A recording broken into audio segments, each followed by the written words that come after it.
Hey, you, wherever you are in the world right now, thank you so much for being here with me. We know that we're living through some crazy times and we know the world is changing. So let's create a bridge as we come together, one another, removing all of our labels and just being together as one people in one world. As we do this, this is why our signature talk today, Journey to Motherhood through Infertility and Loss, is so important. We have a series of talks specific to mothers, and this is a very, very special talk, and I'm so honored and privileged to have my guest speaker, Rachel Delacrosse. Hi, Rachel. Hi, how are you? I'm doing great. Thank you so much for being here with me. I know this is a really tough topic for women, so I'm so grateful and filled with gratitude that you can be here. And if you could just take a moment and just introduce yourself and share a little bit about who you are, how you got here, and let the world know why you're so special to this. Yes. So I'll start with just meeting my husband. When we met, he had told me that he would most likely not be able to have any kids. And at the time, most of his relationships would not have gone anywhere after that, because most people that would have been a real hard thing for them to be able to handle. But for me, I was scared to death of the idea of getting pregnant and having a baby. That was like probably my biggest fear up until that point, like the idea of that whole process. So we kind of were like, wow, we're pretty perfect together. Like, I don't have to worry about getting pregnant. we have this nice journey. So came together, I feel like, that way. But as time went on, we knew we wanted to be parents. So our journey just kind of started with, what are our options? And yeah, so that's kind of how it began, and then all of the details to follow. And now I'm a stay-at-home mother. I've started support groups for women that are going on their journey to motherhood, because everybody's journey looks different. Some are unexpected journeys, some are difficult journeys, some just never come together the way that you thought they would. So to give love and support to women going through that has been my focus, and that's where I'm at. And by sharing my story, I feel like that gives the opportunity to let people know that they're not alone. Like, there's so many people with so many experiences that you don't have to give up. Like, it might look different than what you thought, but you don't have to give up on being a parent. You just don't. There's so many options. Even if you're a pet parent, you're still, like, there's so many options. You just have to change your lens and just determine what you want to do and how you want to get there. So that's my focus now, is just, how can I love and support women on their journey and through all their experiences, and network them with other women that had similar experiences to give them individual support. So that's where my heart's at. I love all that, and I can relate to you in so many ways. I personally have gone through bereavement and loss of a baby, and that was one of the things I think was so difficult, because in my experience, I was pregnant, everything was going okay, and then all of a sudden there was this grinding halt, and I ended up being in the hospital. And literally it was like 1 minute everything was okay, the next minute it wasn't, and then I had a doctor coming in apologizing for the loss that has occurred, and these are the next steps. And I just remember being in the hospital at 2:00 in the morning and just saying to my ex-husband, I need to get out of here. I can't stay here. I need to leave. Right. Like, it was trauma in a state of fear. It was a state of, I don't understand this. There were so many things swirling around me. He was able to make it happen that I was able to get out of there. And I just felt like I couldn't catch my breath for a period of time, because it was just so like unwinding and unnerving. And then, to go forward from that, the interesting thing is every single year, whether I wanted to deliberately or not, it came back every single year. Mhm. And that too was a journey. And even though like I have my kids, they're grown, and even though, you know, all this time has passed, there still isn't a year that goes by that I don't remember that. Mhm. Yep. Yeah, it is. Life after loss is just that. It's a new life that you have to figure out how to navigate through and figure out what you need to do to either heal from that or just maybe put more focus on it, maybe put more light on that, you know, more honor, more love. Um, I feel like that's either the one, you know, we try to just kind of like, oh, well, it's not significant. I don't feel like people are gonna take it seriously. But I feel like it's just your process because that's your life then. Now your life after loss. And what does that look like? How are you going to mother that child? Because they're still your child. So yeah, no, I totally get that. It isn't like okay, it's been 2 years. We're good. I'm fine now. Nothing's going to trigger that. It's forever. So you just figure out how's my life going to look now after this loss. Yeah, and for you, I mean, you haven't said for sure, but I mean, I'm assuming that you have a very intimate story as well that has brought you to where you are today. Yes, absolutely. Yeah. Um, I'm not even sure do you want me to start from the beginning? If you would like to share, Yeah. that's fine. Okay, I would love to. So like I said, when my husband's sister, we were married for 3 years, she had her first child. My sister, prior to that, had given natural childbirth for 52 hours, and we were around her at that time. And that really made me feel like, you know what? Yeah, I definitely do not want to go through that. I do not want to go through childbirth. But when my sister-in-law did, I saw like the hospital she was in, there was just a lot of things. And I said, you know what? I could see myself being able to do this. Something told me like, this is the hospital, this is the process, this feels safe and right. So my husband and I went to a fertility clinic because we just didn't know, like he was told when he was 14, he had Klinefelter syndrome, which meant that he had an extra X chromosome.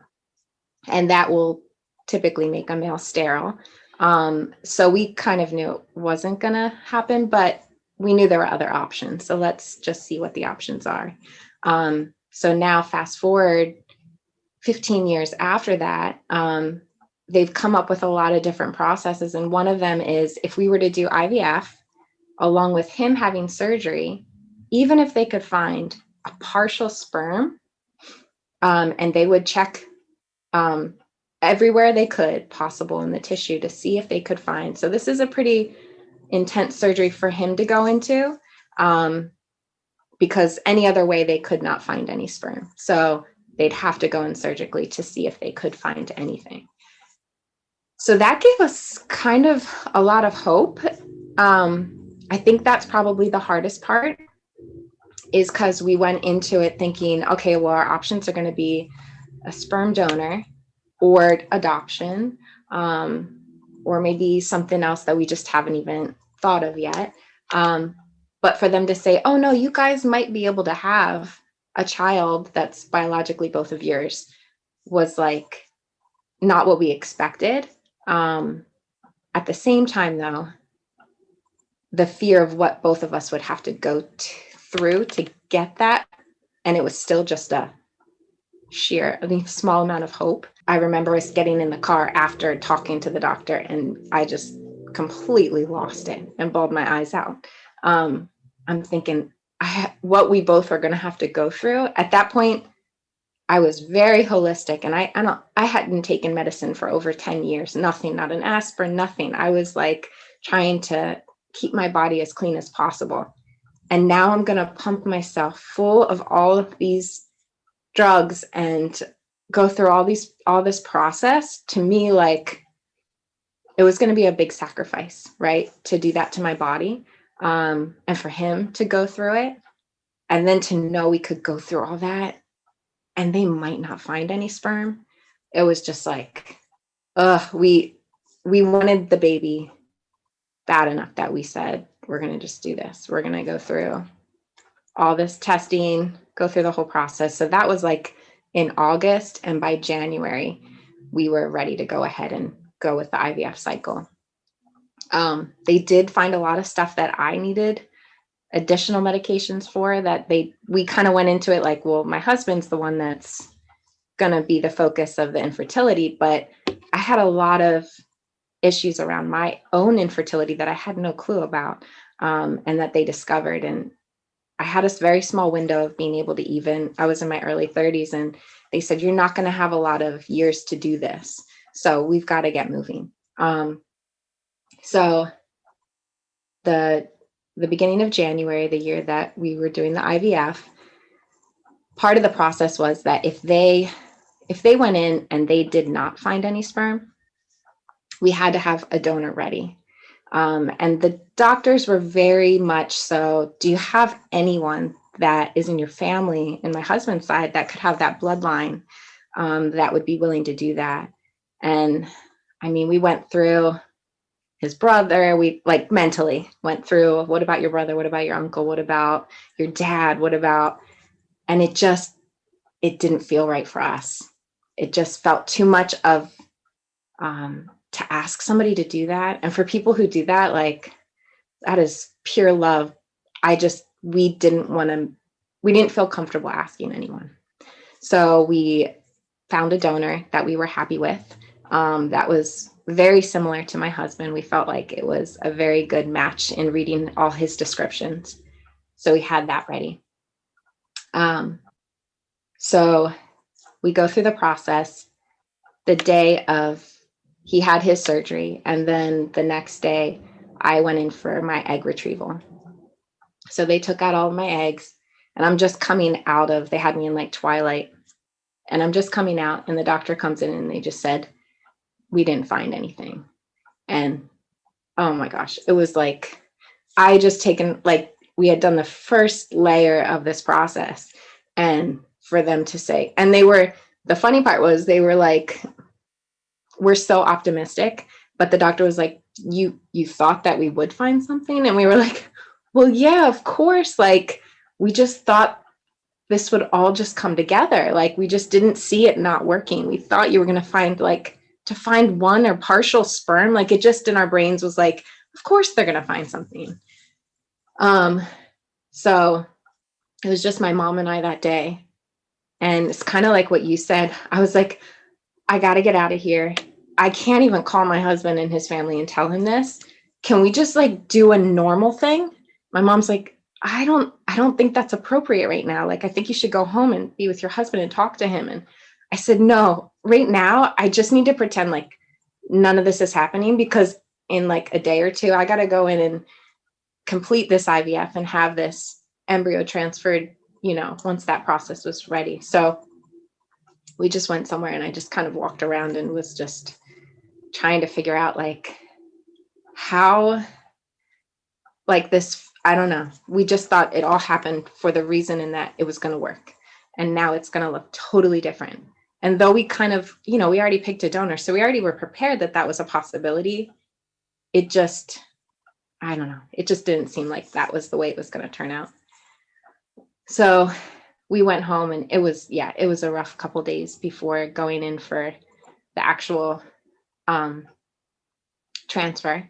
And we did have 3 embryos that were transferred, and they were at different stages. They weren't totally as strong or as developed as they had hoped, which is why they put in all 3, because they just were, at that point, the doctor was so devastated just because the loss of like having to grieve that my husband would never be able to have biological children. And then now he's just like, these embryos aren't as promising as we had hoped. So let's just put all 3 in. And it's very significant. This 3 has followed me on my journey thus far. Everything is in 3s. So these were just, at the time, I didn't realize that, but there was a lot of significance in those 3 embryos that then told a lot to my story. And so within 10 to 12 days, they call you with your blood work to tell you if you're pregnant. And they called and they said, your level is very low, but it is positive. So you are technically pregnant, but it's very low. And if it doesn't continue to double, then this will not be, it will not progress into a pregnancy or, viability. So I called my acupuncturist and I told her my numbers. She's like, oh no, this is a dud. This won't work. Like, move on. This was a failure. She was very blunt about it. Where the doctor was like, no, this is, we're still giving you more hope. Like, that we got a positive. So anything could happen from here. But nothing progressed. A little bit of our levels in our HCG went up, but nowhere enough that it was considered like a good pregnancy. So that was our first part of the journey. So as you're talking through it, you can feel the intensity and the emotion of what you experienced. And, it's hard because what people don't understand, I think for people who haven't been through it, is that level of intensity that you're going through, because you do put so much weight into a possibility. Yeah. Yeah. So to have those disappointments, their disappointment isn't even the right word, because the grief that goes along with it is so heavy that disappointment doesn't even feel like the right word to put on it. And I think it's hard too, because it's not just something that you're experiencing as a woman, but your husband also experiences. And what he experiences is a different kind of experience than, what women go through. Yeah. So I know you didn't really get to that yet, but that's something, during our time together, if we could talk through that, that would be a great thing to talk about too. Yeah. Yeah. I think you're right. And I always forget that. And I think as women, we tend to focus on our part and then other women's part of that journey. But I mean, he had more evasive surgery and procedures than I had. And he was in recovery and he was dealing with the fact that he had hope and now there's nothing. Right. And like, yeah, you forget like what that was like for him. So I think that's why I couldn't tell him that day. Cause I felt very responsible. Like maybe if I had just said, let's adopt or let's do something else, like it's not worth it. But I definitely pushed him to go through, not that he didn't want to, but I encouraged him that it felt like it was meant to be, like that they gave us this opportunity because after all those years, he was going to then be able to have a child, right? Like it only happened because of that. And then to just say, no, you went through all that and now you have $20,000 of debt and you have nothing. You're left with nothing. Like, it just, yeah, it was very hard. And even those 2 weeks, like people think it's funny, but I mean, we had those embryos, an image of those embryos framed and in front of our TV so that we looked at them every day for those 2 weeks. And it's, yes, to other people, it's 2 weeks, but for us, it was like, those were our 3 babies and the possibility that we could have 3 children or 2 or what, like, we just felt very like the odds were really in our favor. So 2 blows, like, yeah, it made us like, why? Like, why? Just don't even, why did any of this happen? Just felt like pointless. Yeah. And where does your faith go? So at that time, it took a long time to until somebody even said, do you have faith in this process? And from the beginning all the way towards the end, it hadn't even occurred to me. Hope was the only thing that was like a word that I could focus on, but I really didn't have any faith because I don't know, at that point, I just felt like, I don't know. I feel like my story up until that point of growing up, I was always writing this like really heart-wrenching, really like, I don't know. It was hard to see the good in what had come of my life that far. So I don't think I ever had any faith that my life would look differently, or that I would be blessed with, like, I always had hope of that, but I never had faith in that. My faith was, there was none. I would say zero, until somebody told me that that was what was missing. And then I had to physically write it in my house, that word, because that's what had been missing. So it's very key that you said that, because that is the word that I didn't even, it was so far from my grasp that it didn't exist. So did that come in during this period of time where you're going through these experiences? Towards the end of our process is when it finally hit me. I was going to a different acupuncturist at the time, and she just was like, you need faith. You need faith. You gotta, like, that's what's missing. That's what's missing for you. And I just said, yeah, but what is it tied to? Who am I having faith in? What am I having faith in? Like, I don't feel like anybody owes me anything. And I don't feel like I deserve these good things to have, it just feels like I'm the person that has this like dark story. But if you were to meet me, you wouldn't know any of that. I'm very good at displaying that everything's been wonderful. I've never experienced hardships. I don't talk about it. So to me, it was like, well, that's the story I've been writing my whole life. So why should this be any different? I can hope for something to change, but do I have faith in that? No, like, it's just going to continue being this dark story that I just kind of put somewhere else and continue just acting like everything's great. So it was in that moment that it kind of flipped a switch for you, where you started to shift gears. And what did that look like for you when you started to shift? So I don't think it was still tied to anything, my faith, but the idea that I was worthy to have it, if that makes sense. Like, for the first time, somebody said, you're allowed to have faith. You're allowed to believe that you're deserving. Like, for me, faith is like believing that that some higher being, right? So that God feels like you deserve to be handed good in this world, right? So at that time, it was the first time I said, like, I am worthy, but I don't know who that faith, who is responsible, to have my faith in. Where is my faith in? Because I didn't know at the time. But for the first time I said, I'm missing this. I need this.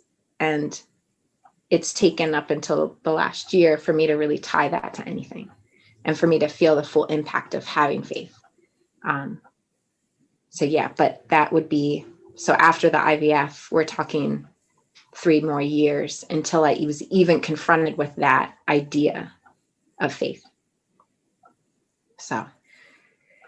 And through that journey, at some point you get pregnant. Mm-hmm. Yeah. So after the IVF, we had ordered 2 vials from this donor in case something went wrong with the 1 vial during IVF. You don't want to have that whole cycle be a waste. So they have you ordered 2. So we had 1 donor vial left. So 2 months after the IVF failed, I didn't have to do IVF anymore because my husband wasn't involved now. Now we could just do a simple IUI, which is just they still have you on meds and they still track your cycle and everything, but they're not, doing anything outside of you with the embryos. That's just a very simple, easy process. So 2 months later, we try that. We go through that first cycle and it didn't work. And at that point, we were like, we can't get like one more blow here. Like, we're done. Like, we can't do this anymore. So exhausted. But I just needed something in my arms, and I needed something to love on. And just, I needed a break. So we got like the cutest, smallest puppy we could possibly have found. And the day we picked him up, she literally bathed him and swaddled him like they hand you a newborn baby. Even a picture I have, I look like a newborn baby with when you have them on your chest in the hospital. I have that image. I feel like my heart just needed something to feel similar to just getting something that I could love on and raise, and like something that my husband and I could, kind of unify us. So for the next year, that's like all we could do is just put our focus in on something else. We just couldn't continue to do it. And then that same sister-in-law that had the baby that made me kind of start this process has her second baby. Now I'm like, like, I really want this still. Like, I'm not ready to just be done. Like, let's just try again. And we call to order more of the donor vial, and they're completely out of it. And I was like, are you kidding me? Like, this was the guy that we spent like months and months finding. That was exactly like, how are we have to go through that whole process again? And I don't think that people like understand that unless you have to go through that, because there's just all these levels of just feeling like that's the right, especially if you're doing an open donor that then your child has the opportunity to meet. It's important to pick the right person, and it's very difficult. So it takes a lot of research and a lot of learning about them to see who feels right. So that was like a blow for us, but we found another one. We do a cycle, doesn't work. I think we did 1 or 2 with that donor. We keep doing these cycles. We did 4 more cycles, and we're on now it's been like a whole year of in between these processes, because you might have a cycle that doesn't go well. You don't have enough follicle, just all the process through that. So we're like at the end of the year, and I'm like, I'm done with this doctor. I don't want to walk into this fertility clinic ever again. Like, I'm so done with this. I need a new place, somebody else to look. I said, we're not getting anywhere. And this is just like blow after blow after blow of not working. And now we're on our 4th donor. So like at this point, we like have no care. We're just like, whatever, like this really, I don't even care anymore who we pick, because we keep going and they run out, and we can't afford to buy more than 1 or 2 at a time. Like, for that much of money and investment, we don't want to just buy like 10 from one donor. So we just bought 1 for each cycle, and that was it. And then by the time we were ready to do the next cycle, they'd be out. So we started with this other doctor, and he just was determined, like, I know exactly what's wrong with you. I know exactly what I need to give you, and you'll get pregnant right away. So we did a cycle with them in January following, and we got pregnant that first cycle. It was just like, he was like a mad scientist. Like, he wasn't a fertility clinic per se. Like, his degrees didn't match up with what all the other, reputable places, but he just had an idea of what he thought he could do for women that would work. And people had gone to him that had experienced 8 miscarriages, and he got them pregnant multiple times. So we had a lot of faith in him. And then for that first cycle to work, we were like, okay, all right, this was where we were meant to be. This is the place we were meant to go to. So we went through that process, and we found out, it was so beautiful. We found out on my father-in-law's birthday. So we chose not to go out and celebrate with him and the family, because I knew I'd be taking a pregnancy test that day. And I said, well, either if it's negative, I don't want to be around anybody. Like, I know that might not make sense to other people who are like, no big deal, you just try again. But for us, it was like, we'd have to like mourn that for a while every time we get that negative test. So I just said, well, we're going to stay back today, but we might be calling you with good news. And if you don't hear from us, then, again, this didn't work. So when we got the positive test and were able to call him and tell him, his dad, over the phone on his birthday, that we were finally pregnant. It was like, the best day we could have imagined. And anything that kind of tied his family into it more, you know what I mean? Just because it is such a different process for a lot of people. It's not something you like talk about to end your family. So his family was so close with us in this process. So tying them into it was very important to us. So at I think we went in for our second ultrasound, and the tech said she was looking at the image, and she just said, you know what, I don't feel good about this. There's something, I see like an edema or some kind of fluid on the back of the neck on the baby. And I want you guys to go to maternal fetal medicine. I want to refer you out early from us just to get this looked at because I have concerns. So my husband was with me for that ultrasound, and we just went in the parking lot and we were like, are you kidding me? So we've just been through all this and now something's wrong with this baby. We couldn't comprehend that. And the doctor there was like, well, she might be seeing something. It might not really be anything. It's early. You're probably fine. But the fact that she saw something that early, we had a feeling something was wrong. So we were just trying to make sense of it all because they couldn't tell you anything. They don't know anything. She just knows what she saw, and she said, I see something concerning, and that's all I can really tell you.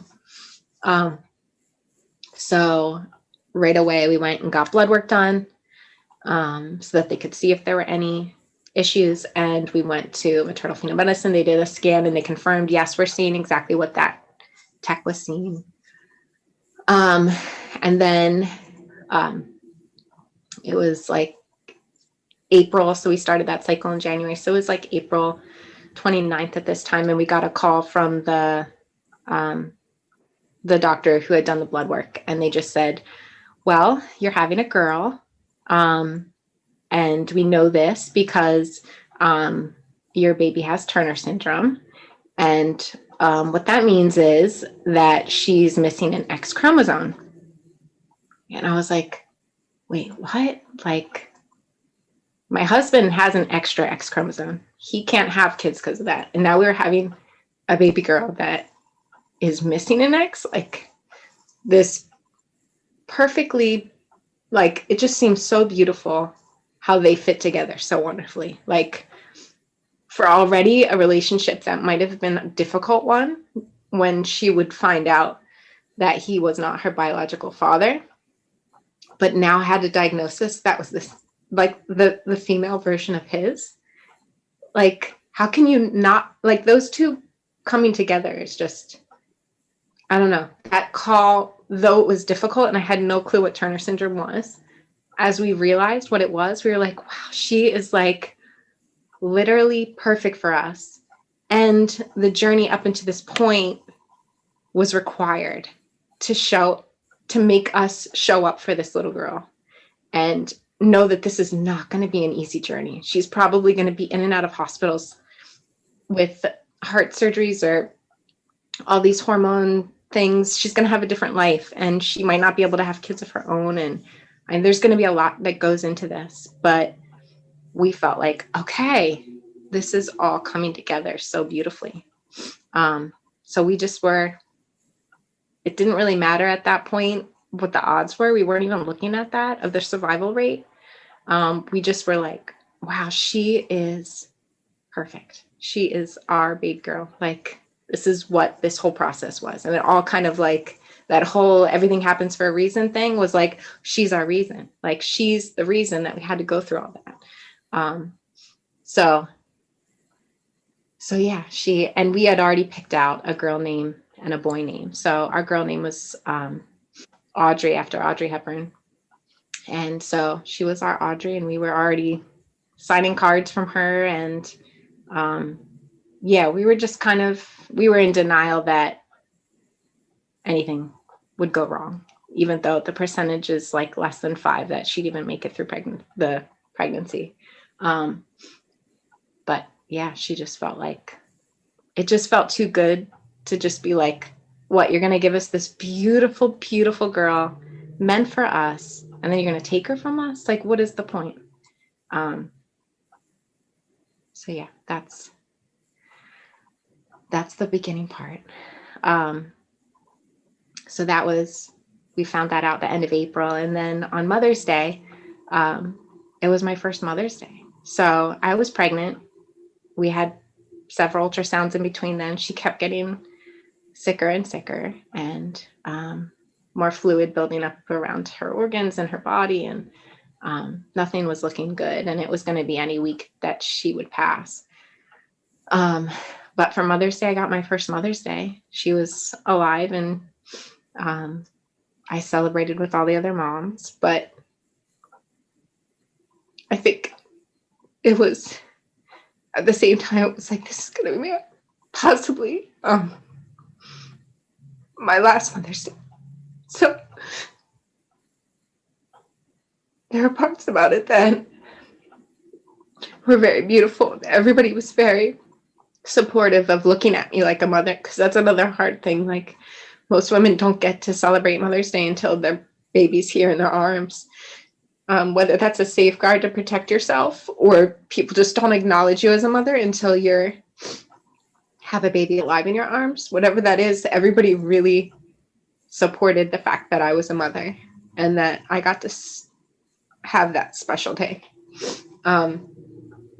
So our wedding anniversary was only like a week after that. It was May 22nd. And my husband and I planned a dinner to go out to celebrate our anniversary, because things were so difficult and we knew pretty much any day she was going to pass. And we're just kind of waiting for her to die. So I was at work and I started bleeding, and I was like, come on, it's our anniversary. Like, why today?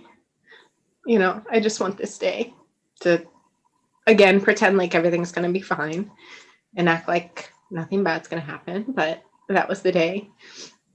And as I was leaving, my boss was like, oh, I forgot to give you, I have this book, What to Expect When You're Inspecting. I forgot to give you this book. Here you go. And I was like, oh, I probably don't need it. I think I'm losing my baby right now. So I'm going to go home. So I drove myself home, and I called the doctor, and they said, well, we can't see you till Wednesday to find out. That's the next time we have available for you to come in to get an ultrasound. So you may go into labor before then, but you may not. And your baby might be okay. The bleeding might be just normal. You might be fine. But we'll schedule you for Wednesday. So I had to go to work Monday, Tuesday, and potentially be carrying this daughter who had passed away inside. And I was 16 weeks then, so I was starting to show. And so people were asking, and yeah, it was just like, okay, well, I don't know. I guess I still have hope, maybe. I don't know. And then we went in Wednesday, and they confirmed that there was no heartbeat. And they had to do measurements because she was far enough along that it was going to be close to whether or not they would have to induce me and I'd have to give birth to her. Or if I could be put under, and it's, once you're further along, it's called a D&E. So it's a little bit more invasive, and but then we wouldn't get to see her, and I wouldn't know what had happened. It would just be, I go in and I walk out and she's gone. So within that span of 5 minutes of being given my options, I have to decide what I want to do, because if they're going to schedule which one, they've got to schedule it right away. Because the longer you wait, your body will naturally just go into labor. And if I didn't want to choose that, I'd have to choose very fast if the next day I'd be ready to do a D&E. And so I just, how do you decide what to do? I'm like, how do I have this? I don't even know. Literally, my biggest fear is giving birth. And now I'm going to give birth to a baby that's not even living. I don't know. I just couldn't but at the same time, I just said, well, can I see her if I'm being put under? Like, how can I? I'm like, no, like, you don't really understand what we're doing. There's no seeing her. There is basically no her by the time we get everything out of you. And that just like, how do you decide? So I just said, just put me under. I want this to be all over with. I want to be done with this because I'm very scared that if I give birth to her, then that's it. I'll never want to go. I mean, if I've already got this big fear of giving birth, I'm pretty much, that's it. There's no hope of me ever wanting to try again. So that's what I decided, but it was so devastating to even like say that because it was so much like I don't want to see her. Like I'm telling her, like, you're not significant enough for me to go through that to see you and hold you. So just the thought that she would see or feel that way. I just felt like a horrible mother, like choosing myself over her. Yeah, I don't even know. I don't know how I feel about it still to this day and what it would have looked like if we went. But that's where I was at in the 5 minutes I was given. Like, okay. And I was, honestly, I knew I had 12 hours until we'd have to go in to have this. So there were 12 hours. And if she had really passed that Friday before, there was time. If she was meant to be in my arms, then she would come early. So I just kind of left it up to that. Like, I'm going to schedule this and whatever will happen in between this time. But that night, I didn't sleep like at all because I'm just waiting for her to get ready to go into labor. And once my body had started going to labor, that they'd have to call off the D&E. So just waiting for that to happen and then not to have that choice anymore. So yeah, we went in, and when I was in the room about to go and have the D&E, this group, Sherriff Lancaster, where we had lived, they came in and they asked if they could take her remains and include it in a shared burial with all babies from that 2-month period. And we'd have a place to go and visit her. And we'd be able to be involved in their organization and be able to honor her and have her name involved in all their ceremonies. And for somebody to acknowledge her remains as significant when I had just kind of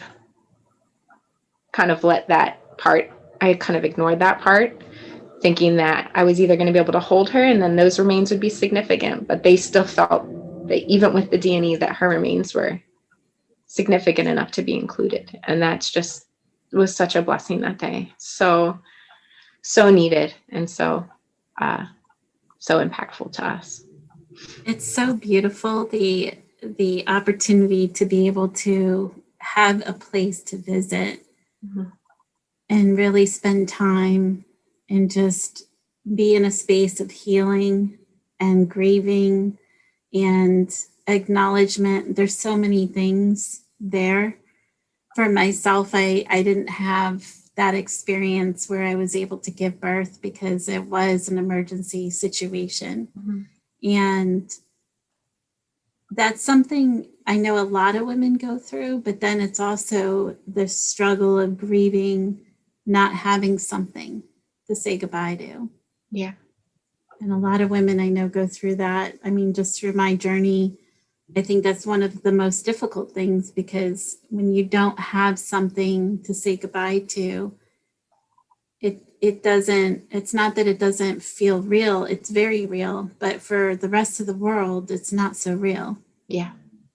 I almost feel like, I'm not sure if I would have changed the process, but I feel like if I had an image of her and I had her in my arms, then people would make her meaningful and make her real, but by not having that, somehow it's just like never happened, and it's not allowed to be significant enough because there wasn't ever anything that people could see as proof that she existed, so yeah, you're right, it's so hard. And I think that's where a lot of the head stuff comes from, of not knowing what to choose, is, will people take this seriously? Yeah.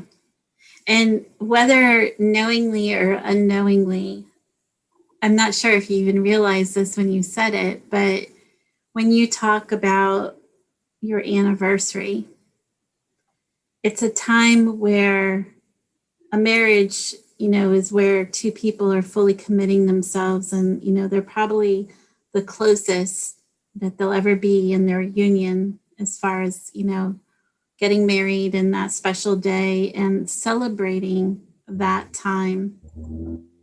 You and your husband were celebrating that closeness, right?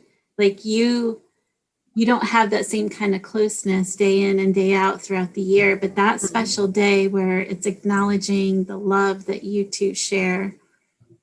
Again, I see it absolutely being so beautiful that is the day, because she wanted that connection, and that was the day you were so deeply connected as a family.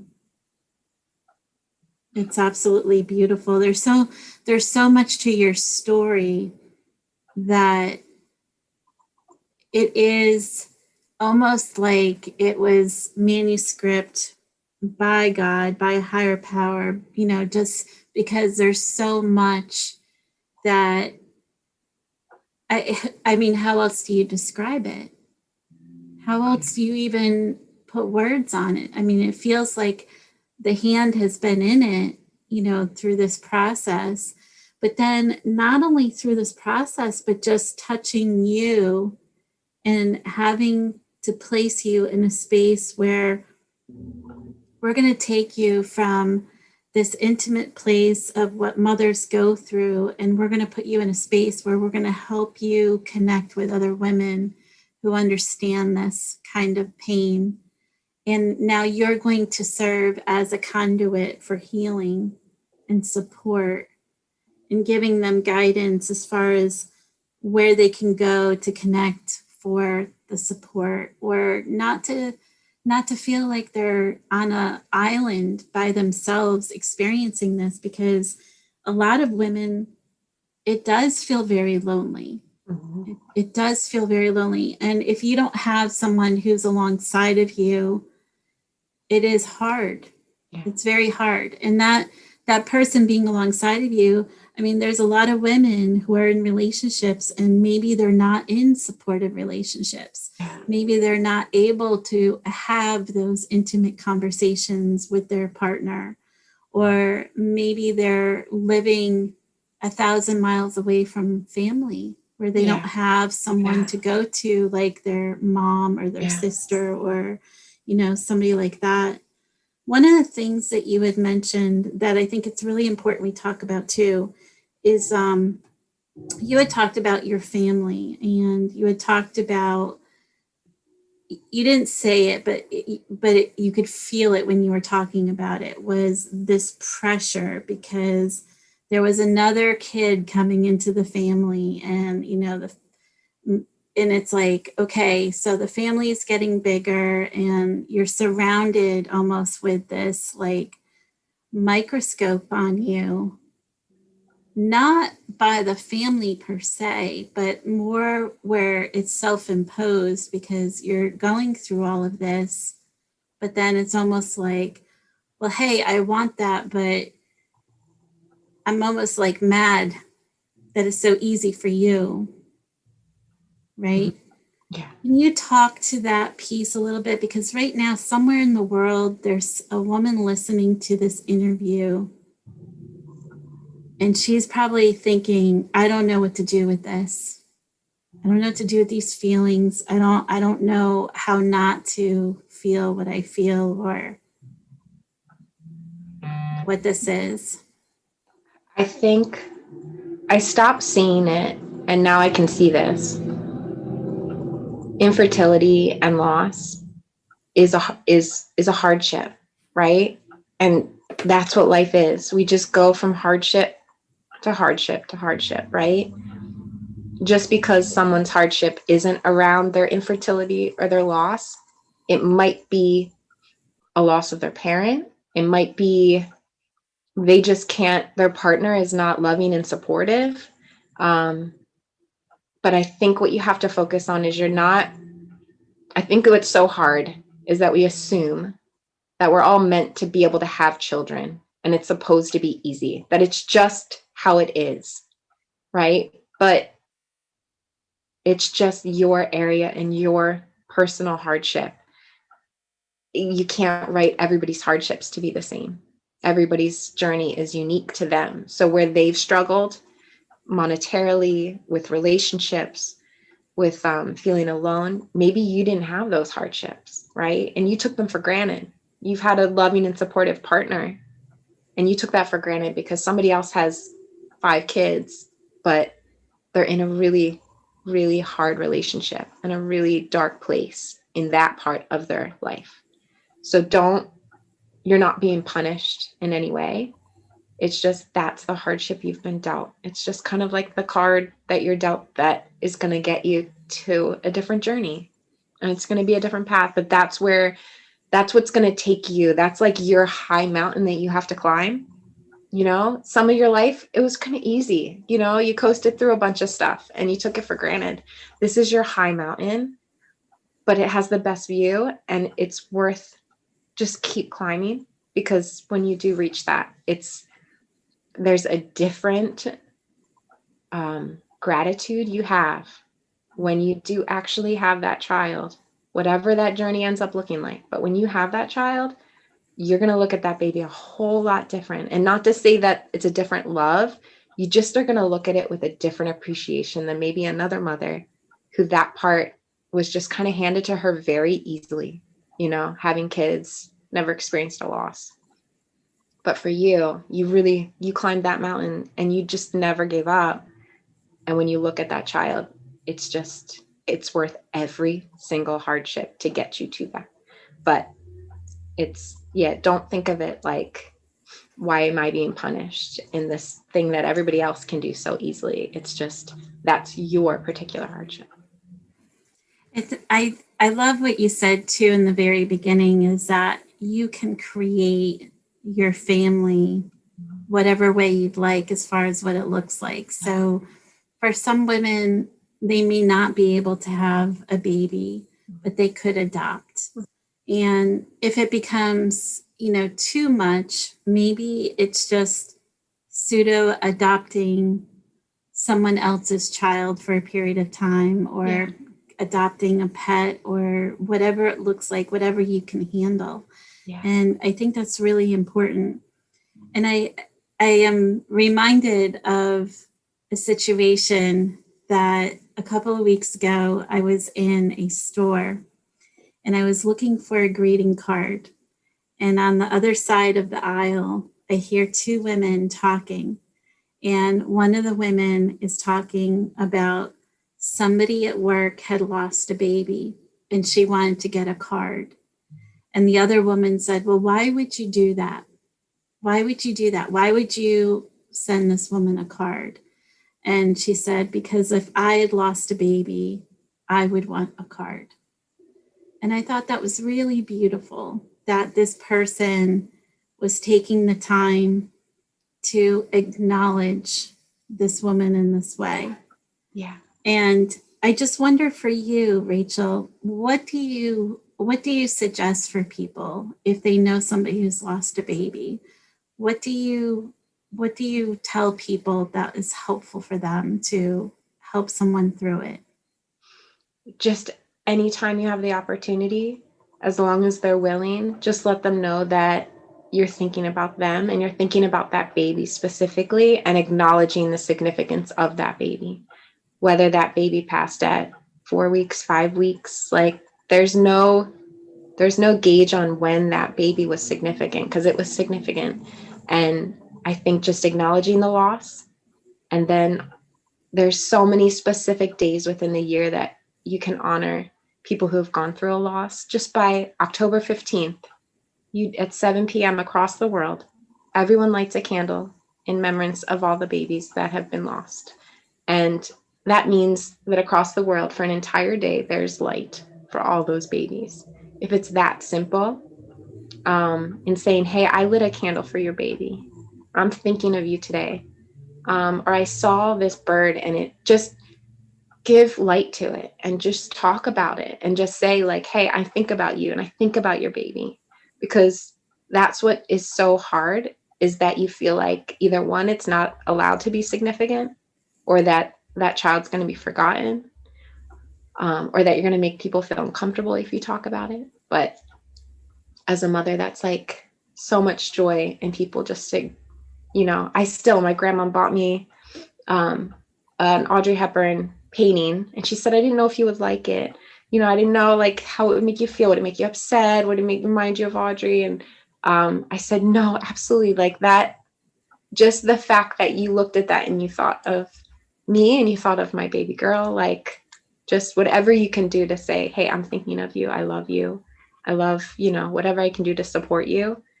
It's just really important. And just remembering those dates, maybe the day that they lost the baby, or that due date that was going to be that baby's potential birthday, those dates, it's very significant. We hold a lot. You never forget those days.